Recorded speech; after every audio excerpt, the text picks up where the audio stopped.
अरे किसी के आदेश में ताकत है, उस आदेश को आप लागू कर रहे हैं तो उसका बल काम कर रहा है आपके साथ, तो उसको करिए। कुछ नहीं कर सकते हैं तो दया मांग सकते हैं ना। मांगने में क्या, उसमें कौन सी दिक्कत है से बता दीजिए। नहीं समय मिलता है, वैसे लेटरिन जाने का समय तो सबको मिलता है, मान लीजिए नहीं मिलता है, देवाशीष जी 3-3 दिन लेटरिन ही नहीं जाते हैं, होता ही नहीं है तो साले जाएंगे कौन सी, होगा तब न जाए।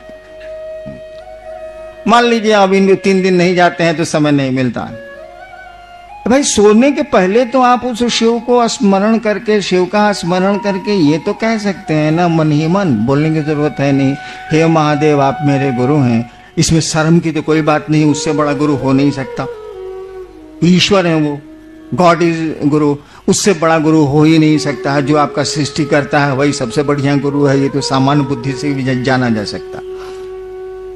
उसी से कह रहे हैं कि हे शिव आप मेरे गुरु हैं, मुझ पर दया कर दीजिए, आपका कम्मा हमसे नहीं होता।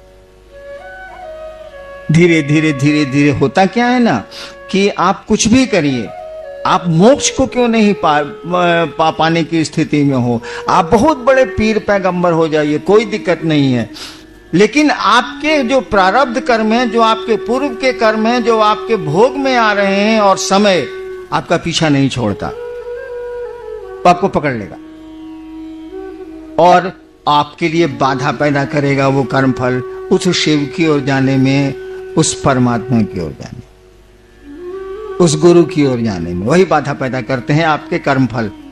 जो हमने आपने किया है अच्छा बुरा वही आता, अच्छा भी आवेगा वो रुकता है, वही बाधा पैदा करते हैं। शिव की दया आपके प्रारब्ध और काल के प्रभाव को कम करती है। तो हम लोगों ने तो इतनी छूट दी, नियम तो यही है कि दया मिलेगी गुरु आदेशित कर्म से, नियम तो यही है। हम लोगों ने छूट दे दी कि चलिए ये कर्म अगर नहीं भी आपका आपसे होता है, गुरु चर्चा आपसे नहीं भी होती है, तो उस महादेव से रिक्वेस्ट करने का भी आपको मुंह नहीं है, इतना तो कर ही सकते हैं ना। और धीरे धीरे अगर दिल से ये आवाज उठ जाए कि हे महादेव आप दया करिए, आपका काम नहीं हो रहा है, तो एक समय जरूर आएगा कि दया हो जाएगी। सरकार ने जब 1988 में मुझको पटना का मजिस्ट्रेट बनाया, कंट्रोल रूम का इंचार्ज बनाया, तो मैं तो मधेपुरा में खूब शिव चर्चा करके आया था। कम ही लोग थे लेकिन अच्छी चर्चा होती थी वहां। पटना आया, कोई सुन भी नहीं करे हमारी बात। मैं तंत्र की मोटी मोटी किताब जीप में रखवा लेता था, कंट्रोल रूम में ले जाके टेबल पर झूठो मूठो रखता था कि कोई पूछे कि आपको तंत्र में मन होने लगता है का, साला कोई नहीं पूछे। कितने लोगों ने ये सोच के कि हैनान जी तांत्रिक है, हम कहा चलो इसी पर चलेगा, तांत्रिक है। अरे फंसाने के लिए साला सांप नहीं दिखाया जाता, बेचना तो साला दांत मंजन है। कितने लोगों ने हमको कहा कि देखिए आप बहुत पूजा पाठ करते हैं, बहुत किताब उताब लेके चलते हैं, इससे ज्यादा तो लोग जानता नहीं था। हमारा बेटा खो गया है, जरा खोजवा नहीं दीजिएगा, हमें कुछ बता दीजिए, हम गए ना 7वें दिन मिल जाएगा। ये सब भी काम बहुत किया हम, लेकिन जब मिल जाए तो 4 महीना के बाद साला नजर आए हमको। हम कहा ये साहब आप 4 महीना पहले मिले थे, बेटवा मिला तो खबर करने आए, उसके बाद आप 4 महीना के बाद नजर आ रहे हैं।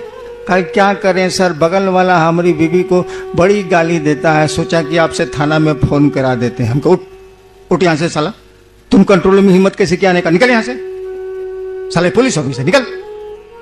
मैंने गुस्सा के उसको मैं डांट देता था कि साला हमरा तो दंतमंजन कीना नहीं, सांप भी देख लिया दंतमंजन कीना नहीं, इससे हमको क्या मतलब। ये स्थिति थी कि हमने खाना छोड़ा। हमने पत्नी को कहा कि एक शिवसी से नहीं बन रहा है साला, आज बच्चों का खाना बनेगा, यही अन्नू मोनू लवली छोटे छोटे थे, खाना बनेगा, हम लोग का खाना बंद रहेगा। 2 दिन खाना छोड़े, हम तो खाना छोड़ने के ऐसे ही मास्टर हैं, सब लोग जानता। 2 दिन खाना छोड़े। मेरा महादेव, मेरे टीवी के चैनल में कुछ आता है जो दूसरों को नहीं आता, हम क्या कर सकते हैं, झूठी बात सही। मेरे महादेव ने कहा जिद नहीं करो, खाना खाओ। तो अब क्या करें, हमारा टीवी झूठे बोल रहा है तो हमारे लिए टीवी, हम आपका टीवी कहाँ से लावेंगे भाई साहब, जो मेरे पास है वही न रहेगा। खाना खा लिया। शाम होती थी जब मैं लौटता था कलेक्ट्रेट से, तो बालकोनी में, सरकारी क्वार्टर था, बालकोनी में कुर्सी लगा के हम पत्नी मेरी बैठे रहते थे कि लोग आ रहा है कहीं इधर तो नहीं आ रहा है, आवेगा तो साले को चाय भी पिलाएंगे और शिव चर्चा भी सुनाएंगे, साला आवे और उधर मुड़ जाए। अफसोस फ्लैट है, बहुत क्वार्टर है उसमें, उधर मुड़ जाए, हमके दूर साला कोई नहीं आया। 9 महीना बीत गया, एग्जैक्ट 9 months, 9 महीना बीत गया और एक आदमी शिव से नहीं बना हमारे जैसा हल्ला करने वाला। मैं बहुत बवाली आदमी रहा हूं आज तक, हमरे जैसा हल्ला करने वाला, महादेव को पेरने वाला, और जितनी ताकत थी मैंने इस्तेमाल किया, और महादेव की दया से कुछ ताकत आपसे ज्यादा जरूर रही है, अब नहीं है। अब आप ताकतवर हैं, मैं बहुत कमजोर हूं। देखिए, पहला सूत्र याद करिए, हे शिव आप मेरे गुरु हैं। शुरुआत की पंक्ति यही है। यानी आप अपने माइंड को, एक नया आदमी है वो अपने माइंड को सजेस्ट कर रहा है, अपने मन में ये विचार डाल रहा है कि हे शिव आप मेरे गुरु। यानी कि वहां खड़ा है वो आदमी, मैं मेरे गुरु, और तुरंत कहता है वो कि मैं आपका शिष्य हूं। यानी अब झुक रहा है वो, अभी मेरा है, मैंने पकड़े हुए है वो, तो माइंड को सजेस्ट कर रहा है कि मेरे गुरु शिव है, मेरे गुरु शिव है, मेरे गुरु शिव है। तब सजेशन चेंज कर रहा है उसका कि मैं आपका शिष्य हूं। अब यहां विनीत हुआ वो, झुका वो, और तब कहीं से चल जाएगा। अगर मन में इस बात की आवृत्ति ली जाए, दोहराया जाए, हे शिव आप मेरे गुरु हैं, मन ही मन, बोलने की जरूरत तो है नहीं, मन अगर समझता है कि हे शिव आप मेरे गुरु हैं, मैं आपका शिष्य हूं, तो बाद में मेरे गुरु हैं यह कम होने लगेगा, और मैं आपका शिष्य हूं ये बढ़ने लगेगा भाव। काम तो इतने ही से चल जाएगा। लेकिन आदमी समझता नहीं, सोचता है कि इसके बाद कुछ बोलना चाहिए, कुछ मांगना चाहिए महादेव से। इसीलिए हम लोगों ने कहा कि आप दया मांगो। दया वेग है, दया नहीं है तो ऐसा मिलेगा। ये तो कृपा का है कि करो भी और पाओ भी। दया में ऐसा कुछ नहीं है, मर्सी में कुछ नहीं है। वहां सभी नियम कानून अलग हो जाते हैं और दया काम करती है। जहां तक दया मांगने का भाव में क्या छिपा रहेगा, कुछ नहीं छिपा रहेगा। मन झुक जाएगा, मन पिघल जाएगा शिव की याद में, और कुछ नहीं रहेगा। और जान लीजिए, जब मन पिघलता है तो शब्द बंद हो जाते हैं, सोच बंद हो जाती है। आप देखिए, किसी को आप बहुत प्रेम कर रहे हो, बहुत आपका प्रिय पात्र कोई है, वो अचानक आपसे 10 साल के बाद मिल जाता है और आप वो दोनों पहचान लेते हैं।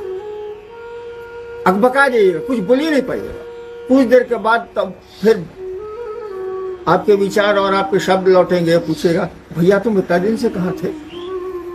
अकबका गए आप, मैंने बोली आपकी बंद हो गई, कुछ सोच नहीं पा रहे हैं मन, अरे ये कहां से मिल गया भाई 10 साल के बाद।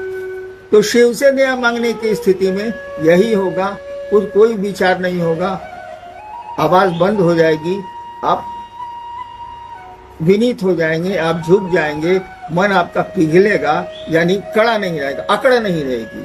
और जो अकड़ सकते हैं, जिनमें अहंकार है, वो शिव शिष्यता में आगे नहीं बढ़ सकते। देखिए, किसी को कोई बात आप कह रहे हैं, वो तुरंत पिनक जाता है, अकड़ उसकी बहुत ज्यादा। तो अकड़ने वाले के लिए तो भक्ति भी नहीं, अकड़ने वाले के लिए शिष्यता भी नहीं।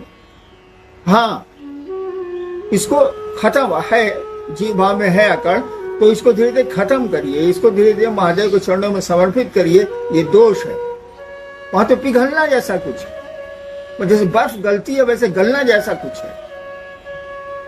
ऐसी स्थिति में दया मांगने में कोई भाव नहीं रहेगा। अगर अकड़ है तब तो दया मांगी ही नहीं जा सकती, तब फालतू है, मुंह से मांग रहे हैं, और मुंह से तो कोई काम होता नहीं। आध्यात्म मैं मन को बनाने के लिए पहले बढ़िया गुरु को खोजिए, सही गुरु के पास जाइए। अब शिव से बड़ा तो गुरु नहीं ढूंढ के लाया जा सकता भैया, उससे जुड़ने का प्रयास करो। खेला मन ही का है, बिल्कुल सही है। इस मन को वो जो 3 सूत्र आपके दिए गए इसको करिए,